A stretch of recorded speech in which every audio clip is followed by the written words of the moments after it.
सिर्फ और सिर्फ ये लोगों को लड़ाकर समाज में जो है नफरत घोलकर ये सिर्फ सत्ता पे काबिज हैं, जो जैसे अंग्रेज किया करते थे, डिवाइड एंड रूल, बांटो और राज करो। ये विपक्ष जिसको आवाज उठानी चाहिए जनहित की बात की, आज बेरोजगारी कितनी, महंगाई कितनी, ये सब कोई चर्चा नहीं, डिबेट होती है सिर्फ और सिर्फ जहर घोलने, आपस में लड़ाने के लिए। आदमी उसी से टीआरपी कमा रहे हैं। तो आज गंभीरता मीडिया में कतई खत्म हो गई। आप सबसे बड़ा लेसन जो आपने फादर से सीखे हैं? हमने अपने पिताजी से ईमानदारी, कर्तव्य निष्ठा और अपने आचरण में एक अच्छा व्यवहार। बाबा साहब डॉक्टर भीमराव अम्बेडकर कहते भी थे कि शिक्षा वो शेरनी का दूध है जो जितना पिएगा उतना दहाड़ेगा। आज दोस्तों हम लोग पॉडकास्ट करने जा रहे हैं कन्नौज के एक ऐसे युवा नेता का जिसके लिए राजनीति कोई नई चीज नहीं है। इनके पिता स्वर्गीय श्री अनिल कुमार दोहरे जी कन्नौज से 2007 से लेकर 2022 तक विधायक रह चुके हैं और साथ ही साथ यूपी गवर्नमेंट में इनके पिता SC/ST एक्ट के चेयरमैन भी रहे हैं। तो मैं आपको बता दूं, इनका नाम है यश कुमार दोहरे। प्यार से लोग इनको अंशुल कहते हैं। चलिए आइए जानते हैं कैसे ये अपने पिता की विरासत को आगे बढ़ा रहे हैं और कैसी विचारधारा ये रखते हैं और क्या कुछ कन्नौज की राजनीति में नया लेके आए हैं। चलिए आइए जानते हैं। तो अंशुल जी, बहुत बहुत स्वागत है आपका हमारे पॉडकास्ट में। सबसे पहले तो आपको और आपके दर्शकों को हमारा बहुत प्रेम भरा नमस्कार जी।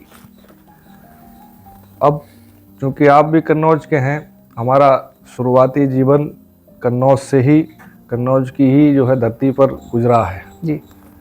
कन्नौज से ही हमने प्रारंभिक अपनी शिक्षा को ग्रहण किया जी। कन्नौज में ही हम पले बड़े।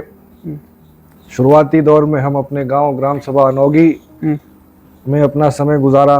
उसके बाद हम लोग कन्नौज में जो है रहने लगे और कन्नौज में लगातार रह रहे हैं जी। कन्नौज में प्रारंभिक शिक्षा ग्रहण करने के बाद फिर हम लखनऊ भी गए। लखनऊ से हमने जो है अपना इंटरमीडिएट का जो है एग्ज़ाम भी दिया, वहाँ पे हमने पढ़ाई करी जी। लखनऊ रहे 2-2.5 साल। और उसके बाद हम ग्रेजुएशन के लिए जो है जयपुर चले गए। अच्छा। बीटेक करा है। बीटेक करने के बाद फिर चूँकि रुचि हमारी सिविल सर्विसेज तरफ रही, शुरुआती दौर में IAS बनने का एक एम था कि IAS बनना है। ग्रेजुएशन के दौरान आपके अंदर थॉट था कि पॉलिटिक्स तरफ जाना है, ऐसा कुछ था? चूँकि हम लोगों का पारिवारिक एक कहा जाए तो जनता से लगाव रहा है। हमारे बाबा स्वर्गीय बिहारी लाल दोहरे जी भी 1969 में पहली बार विधायक हुए जी। उसके बाद कई बार विधायक बने, मंत्री भी बने। और उसके बाद हमारे पिताजी भी लगातार विधायक रहे, यहाँ के जनता के प्रतिनिधि रहे। हमारी कब से कब तक बताइए थोड़ा दर्शकों को हमारे। बाबा 1969 में पहली बार चुन के आए थे, member of legislative assembly, MLA बने थे। जी। उसके बाद 3 बार वो रहे और उसके बाद कांग्रेस गवर्नमेंट में स्वास्थ्य राज्य मंत्री भी रहे। किस ईयर तक रहे, मतलब थोड़ा बताइए थोड़ा सा डिटेल में। वो बीच में जो है 1969 में रहे, 87 में रहे। अच्छा। इस दौरान जो है इस टाइमलाइन में विधायक रहे और 1987 तरफ मंत्री भी रहे। शीला जी जब यहाँ से सांसद हुआ करती थी तब उस समय जो है बाबा राजनीति में सक्रिय थे। इंदिरा जी भी जो है यहाँ पे आती थी। अच्छा। इंदिरा जी भी आई। हाँ। और चूंकि बाबा का लगाव रहा समाज के प्रति, जनता के प्रति जी, तो उन्होंने अपना पहले, चूंकि वो अध्यापक थे और बहुत अच्छा स्वभाव था, बहुत ईमानदार व्यक्ति थे, सरल स्वभाव के व्यक्ति थे। अच्छा जी। तो वहाँ पे लोगों ने कहा आपको राजनीति में आना चाहिए जी। तो बाबा चूंकि उस समय अध्यापक थे तो उन्होंने अध्यापक का कार्य अपना छोड़कर राजनीति में आ गए और राजनीति में समाज सेवा के भाव से उन्होंने पूरे जीवन कार्य किया। अच्छा जी। और पहला चुनाव हमारे पिताजी 1993 में समाजवादी पार्टी की टिकट से लड़े थे जी। कुछ वोटों से वो हार गए थे। कुछ कम्युनल राइट्स जो है, कम्युनल सांप्रदायिक चीज़ें वहाँ पे करा दी गई थी तो वो हार गए थे। 1993 के बाद वो 1998 में 1999 तरफ जिला पंचायत सदस्य रहे हमारे पिताजी भी। उसके बाद 2007 में समाजवादी पार्टी की टिकट पर चुनाव लड़े, विधायक बने। उन्होंने रिकॉर्ड कायम किया उस समय पे जो है। अच्छा जी। बड़े मतों से चुनाव जीते। उसके बाद 2012 में फिर वो MLA बने, हमारी पार्टी की सरकार भी बनी और उस समय रिकॉर्ड 47,000-48,000 मतों से वो जीते थे। कन्नौज का एक बहुत बड़ा ऐतिहासिक जो है जीत उसे मानी जाएगी। अच्छा जी। क्योंकि इतने सामने वाले प्रत्याशियों को वोट भी नहीं मिले थे जी। ये परिणाम इस वजह से आया क्योंकि पिताजी ने लगातार जनता के लिए कार्य किया, समाज के प्रति समर्पित रहे, गरीबों की, किसानों की बात सुनी, यहाँ पर विकास का कार्य किया, लोगों के गम सुख और दुख में लगातार खड़े रहे। हमारे पिताजी, हमारे परिवार का लगातार जनता से जुड़ाव रहा है। हमारी माताजी 2012 में जिला पंचायत अध्यक्ष बनी सदस्य रही थी, फिर अध्यक्ष बनी। उन्होंने भी सबसे बड़ा लेसन जो आप अपने फादर से सीखे हैं वो बताइए थोड़ा सा।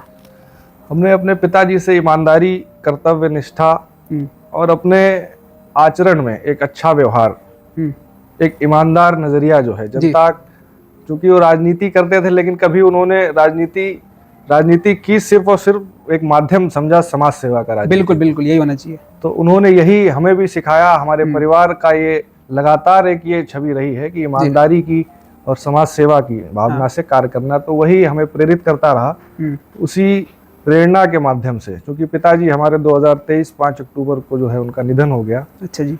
और उसके बाद क्योंकि हम तो आईएएस की तैयारी कर रहे थे, यूपीएससी की तैयारी कर रहे, ग्रेजुएशन कंप्लीट। कहाँ पे? हम दिल्ली में थे। अच्छा, दिल्ली में थे, ठीक। दिल्ली में थे, फिर यहाँ आए। इलाज के दौरान जो है क्योंकि कई दिक्कतें भी आई, तो चूंकि बीमारी थी उनको कोई? बीमारी, वो चूंकि बहुत मन के मजबूत व्यक्ति थे, वो जी मन के मजबूत व्यक्ति थे। दिक्कतें उनको रहीं, 2022 के चुनाव में भी कुछ समस्याएं रहीं, परेशानियां रहीं। किसी को उन्होंने बताया नहीं, आभास नहीं होने दिया, और वो मानसिक तौर से मजबूत थे। और आखिरी में जब वो ऐसी डिजीज डायग्नोस हो गई, कैंसर की वो हो गई, तो उस वजह से जो है उनका निधन हो गया। उनको हम लोग बचा नहीं पाए, पूरा इलाज कराया गया। 60 साल की उम्र में उनका जो है स्वर्गवास हो गया।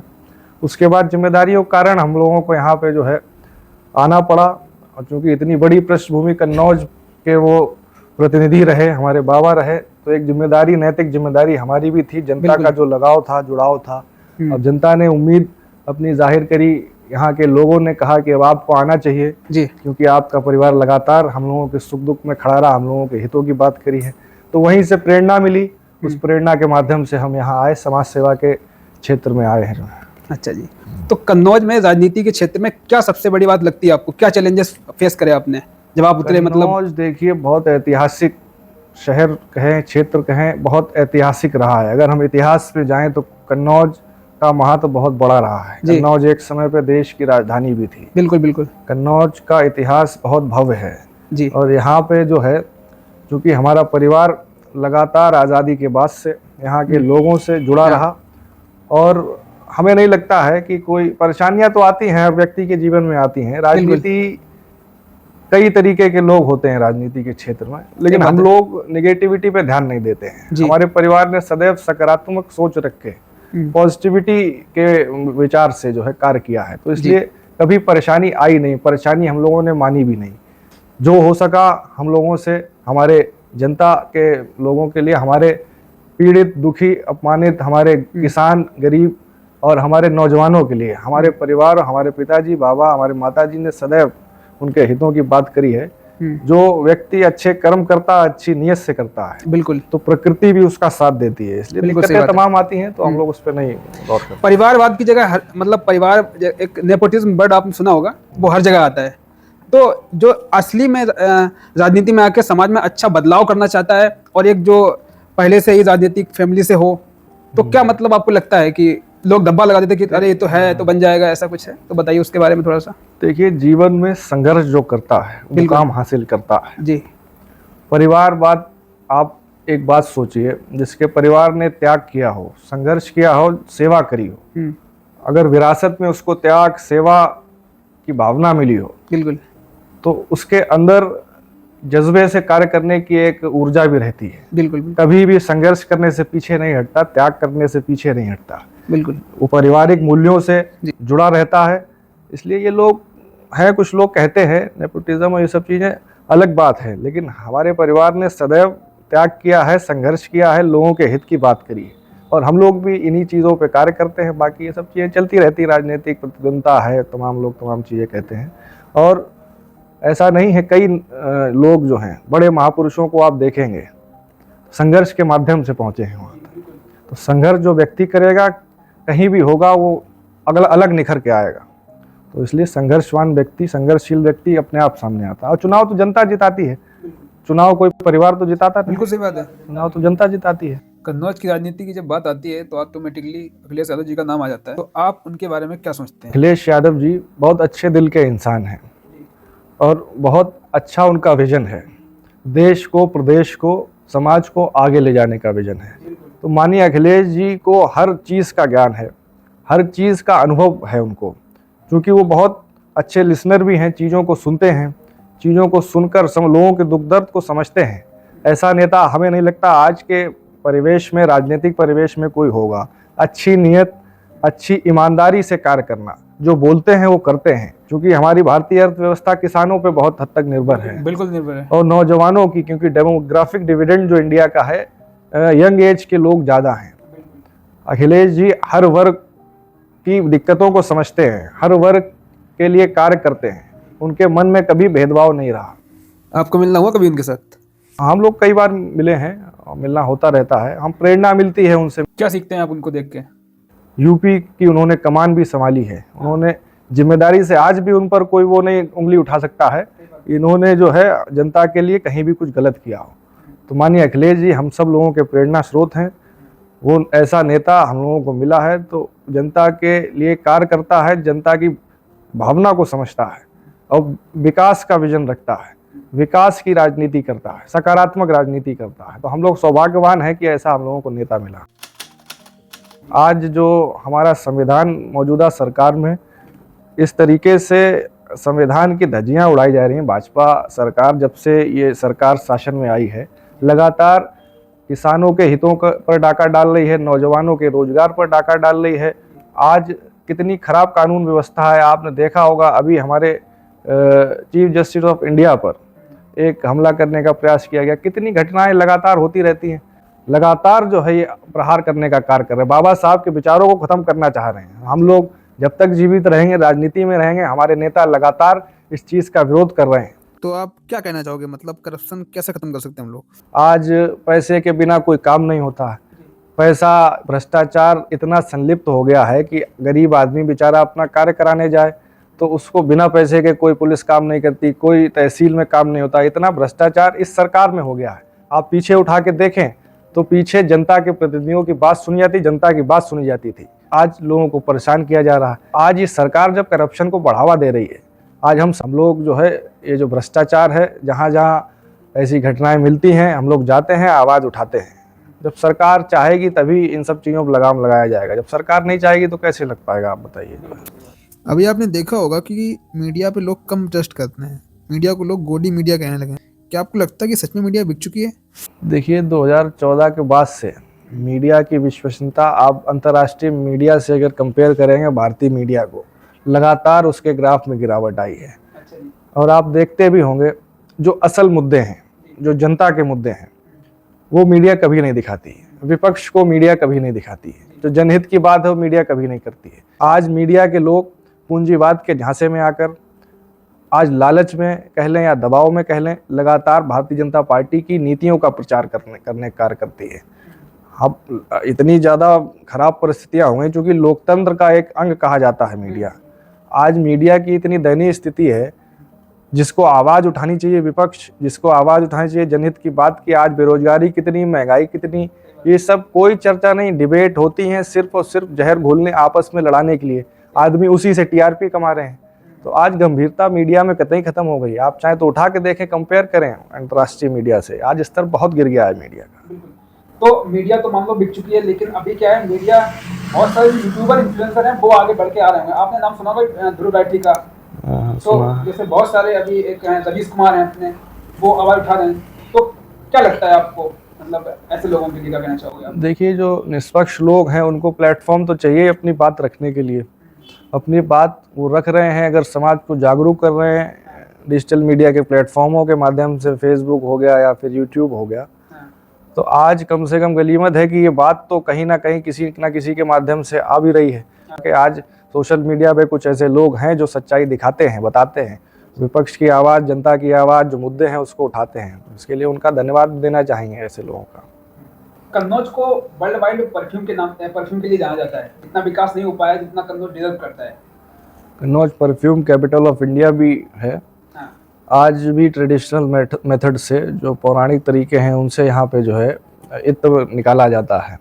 जो नेचुरल ऑयल्स हैं, एसेंशियल ऑयल्स हैं, वो निकाले जाते हैं। से एक डेलीगेशन फ्रांस भी भेजा, ग्रासे शहर जानते होंगे आप, क्योंकि ग्रासे वर्ल्ड में जो है परफ्यूमरी के लिए और डिस्टिलेशन के लिए जाना जाता है। तो यहाँ से बड़े उद्योगपतियों को और जो यहाँ व्यापार में, इत्र के व्यापार में से जुड़े लोग हैं, उनको एक डेलीगेशन के माध्यम से फ्रांस भी भेजा गया कि वहाँ की टेक्नोलॉजी यहाँ पे अगर अप्लाई करें तो कैसे जो है इत्र का व्यापार बढ़े, के व्यापार इत्र व्यापार को और जो है ख्याति मिलती और उसकी जो है पूरे विश्व में चर्चा होती। लेकिन जब ये मौजूदा भाजपा सरकार ही नहीं चाह रही यहाँ के जो व्यापार को, यहाँ के जो संस्कृति को बढ़ावा देना, तो हम ये भी संकल्प लेते हैं 2027 में पूरी तरीके से यहाँ पे हम लोग मजबूती से लड़ने का कार्य करेंगे हमारी समाजवादी पार्टी की सरकार जब बनेगी। अच्छा, हम आपको रोकना चाहेंगे यहाँ पे, जैसे आपने भाजपा पे इतने तंज कसे हैं, आप अगर मान लें कि आपको फुल पावर मिल चुकी है तो सबसे पहला काम आप क्या करेंगे? कार्य कई हैं। जो पहले तो हम अपनी जो समाजवादी पार्टी की सरकार में जो परियोजनाएं थी, चाहे काऊ मिल्क प्लांट हो, चाहे इत्र पार्क हो, चाहे आपने देखा हो मेडिकल कॉलेज हो, चाहे इंजीनियरिंग कॉलेज, जो व्यवस्थाएं ठप पड़ी हैं उनको चालू करने का कार्य करेंगे। क्योंकि स्वास्थ्य व्यवस्थाएं जब ठीक होंगी, जब शिक्षा व्यवस्थाएं ठीक होंगी, जब हमारी कनेक्टिविटी ठीक होगी, तभी समाज तरक्की कर पाएगा। सबसे पहले तो हम स्वास्थ्य व्यवस्थाओं पे, शिक्षा व्यवस्थाओं पे जो हमारी परियोजनाएं हैं उनको चालू कराने का कार्य करेंगे। और हमारे जो भी आगे का विजन आदरणीय अखिलेश यादव जी ने समाज के लिए विकास का देखा है, उस पर कार्य करने का कार्य कर लिया। हमारे बाबा साहब डॉक्टर भीमराव अम्बेडकर कहते भी थे कि शिक्षा वो शेरनी का दूध है जो जितना पिएगा उतना दहाड़ेगा। हमारे नेता ने उनके विचारों का पालन किया। लेकिन आज भारतीय जनता पार्टी की एक सरकार आप देख लें, स्कूल बंद कर रही, मर्ज कर रही है स्कूल। शिक्षा तो जहां तक डिसेंट्रलाइज हो जाए, जहां तक घर घर तक पहुंच जाए उतना अच्छा है, लेकिन ये मर्ज कर शिक्षा को और दूर कर रहे हैं, स्कूलों को मर्ज कर और दूर कर रहे हैं।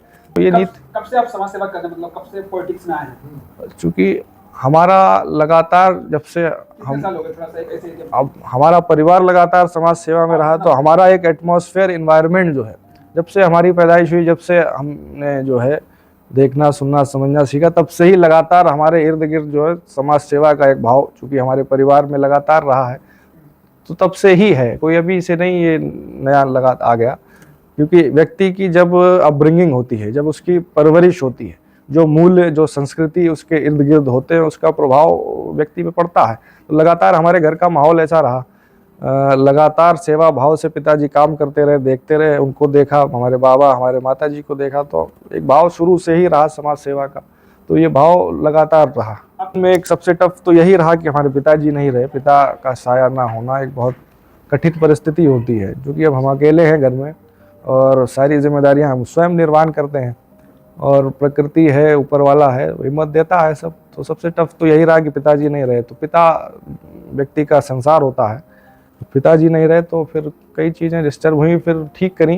नहीं, अभी नहीं हो रहा है, चलो अभी छोड़ देते हैं पॉलिटिक्स, ऐसा कभी कोई दिमाग में नहीं, थोड़ा पॉलिटिक्स कोई हम लोग अपने बाहर से अंदर नहीं है, अंदर से ही जब चीज़ें जो भाव लगातार रहा है जीवन में, उसको कैसे निकाल सकते हैं? जो भाव लगातार हमारे परवरिश में रहा है, हमारे पैदाइश से लेकर लगातार हम उन चीज़ों को देखते हैं, तो उन चीज़ों को डीएनए को कैसे आप बाहर निकालेंगे? तो सब चीज़ें लगातार रही हैं और वो रहेंगी।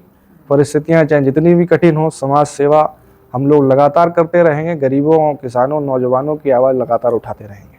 क्रिटिसाइज करते हैं ऐसे लोग जैसे, तो उनके लिए क्या बोलना चाहोगे आप? देखिए, सबके अलग अलग विचार हैं। हम लोग वही शुरू में बताया, हम लोग सकारात्मक सोच रखते हैं, जो पॉजिटिव चीज़ें हैं, जो हम कर सकते हैं जनता के लिए, जनता के बीच जाके करने का कार्य करते हैं। पावर या फिर रिस्पेक्ट क्या जरूरी है आपके लिए? देखिए, हम लोग चूँकि जनता का सम्मान सर्वोपरि है। सम्मान कमाना बहुत कठिन है, सम्मान गंवाना बहुत आसान है। तो जनता का सम्मान और उनके सम्मान की लड़ाई हम लोग लगातार लड़ते हैं। अम्बेडकर या गांधी? देखिए, दोनों महापुरुष बहुत महान रहे हैं। दोनों की नीतियां देश हित में रही हैं। दोनों की नीतियों ने लगातार देश के निर्माण में सहयोग किया है। बाबा साहब ने संविधान बनाया, जिनके माध्यम से लगातार आज देश में हम लोग अधिकार से जी पा रहे हैं। तो इसमें चूज करना तो कठिन है। दोनों महापुरुषों का बहुत बड़ा योगदान रहा है देश में। धर्म या कर्म? कर्म पे ज़्यादा विश्वास रखना चाहिए। जो हम कर्म करते हैं वापस हम लोगों के पास लौट के भी आता है। ये प्रकृति है। आपने चाहे साइंस की बात कर लें, न्यूटन के नियम देख लें, every action has equal and opposite reaction. और उसके अलावा अध्यात्म के माध्यम से भी देख लें, कर्म को सबसे बड़ा बताया गया है। कर्तव्य जो व्यक्ति करता है वही आगे तक जा पाता है। तो कर्म सबसे बड़ा है। आपका सबसे पसंदीदा राजनेता? और हमारे पिताजी ही जो है हमारे पसंदीदा नेता रहे, क्योंकि उनका लगातार हम लोगों को मार्गदर्शन मिलता रहा। अगले 5 साल में आप अपने आप को कहाँ देखते हैं? 5 साल बाद भी हम लोग यही करते रहेंगे। तो हम लोग कोई किसी फल की या किसी चीज़ की बगैर दिमाग में रखे हुए अपना कर्तव्य अपना कर्म करते हैं। कितनी एज हो गई आप? हमारी 25 साल है, 25 साल 4 महीने हो गए यार। मेडिटेशन कैसे करते हो आप? चूँकि हम लोगों की जो कर्म करते हैं उसकी नीयत हम लोगों की बहुत, उसमें कोई वो नहीं रहता है। हाँ, और जब अच्छी नीयत से जो कार्य करते हैं और अच्छे भाव से जो कार्य करते हैं वो हमेशा अच्छा लगता है। तो जो भी जनता के लिए कार्य करते हैं वो अच्छा ही लगता है। तो इसलिए पर्सनल उसी से ही हम लोगों को ऊर्जा मिलती है। जनता के प्रति समर्पित होकर जनता के हितों का काम करते हैं, वही हम लोगों को ऊर्जा भी देता है, प्रेरणा भी देता है। अगर आप पूछेंगे क्या होता, तो यही होता कि हमारे पिताजी अगर होते तो उनके सामने हम भी राजनीति में अगर भाषण दे रहे होते, कार्य जनता के लिए कर रहे होते, तो उन्हें भी अच्छा लगता, तो वो सबसे अच्छा हमारे लिए भी फल होता है। तो ये खेल में खेलते हैं आप कुछ? हम क्रिकेट में जो है हम डिस्ट्रिक्ट कैप्टन भी रहे कन्नौज के। अच्छा, कब की बात है ये? क्रिकेट 2016 में, और क्योंकि हमारा फेवरेट स्पोर्ट्स भी रहा है क्रिकेट, और उसमें लगातार कार्य भी किया, खेला भी। अब चूंकि कई जिम्मेदारियों के कारण फिर वो छूट गया जो है। तो जनता आपको देख रही है तो क्या बोलना चाहेंगे अपने लिए? कन्नौज के लोग सबसे पहले तो बहुत महान लोग हैं। ये आप लोगों को अपने आप में सोचना चाहिए कि कन्नौज एक ऐसी जगह रही है, एक ऐसा शहर, ऐसा क्षेत्र रहा है जिसके देश के इतिहास में इतना बड़ा महत्व रहा है। हमारे कन्नौज की धरती से कई बड़े बड़े नेता चुनकर गए, कई महान शख्सियत जिन्होंने देश में जो है राजनीति पायदान पे बहुत महत्वपूर्ण पदों पे भी रहे और जनता के लिए काम भी किया। तो आज हम सभी कन्नौज वासियों को सोचना चाहिए कि हमारा कन्नौज कैसे आगे जाएगा, हमारा कन्नौज कैसे डेवलप होगा।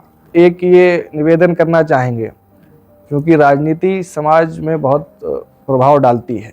राजनीति ही हम लोगों का भविष्य भी चुनती है, किस देश किस ओर जो है हम लोगों का जो है भविष्य जाएगा। तो निवेदन ये है, काम करने वालों को चुने, जिसने काम किया हो, आपके शहर को पहचान दिलाने का कार्य किया हो। आप सब जानते हैं किसने कार्य किया है, किस सरकार ने कार्य किया है। बहुत बहुत धन्यवाद आपका, आप हमारे पॉडकास्ट बहुत में आए। धन्यवाद, बहुत धन्यवाद। दोस्तों, ये था हमारा आज का पॉडकास्ट। ये यश दौरे जी थे हमारे आज के पॉडकास्ट में। कैसा लगा आपको कमेंट में हमें जरूर बताइएगा, और नीचे कमेंट करके जरूर बताइए कि अगले पॉडकास्ट में आप किसे देखना चाहते हैं। तो बहुत बहुत धन्यवाद सर। ठीक, बहुत धन्यवाद आपका।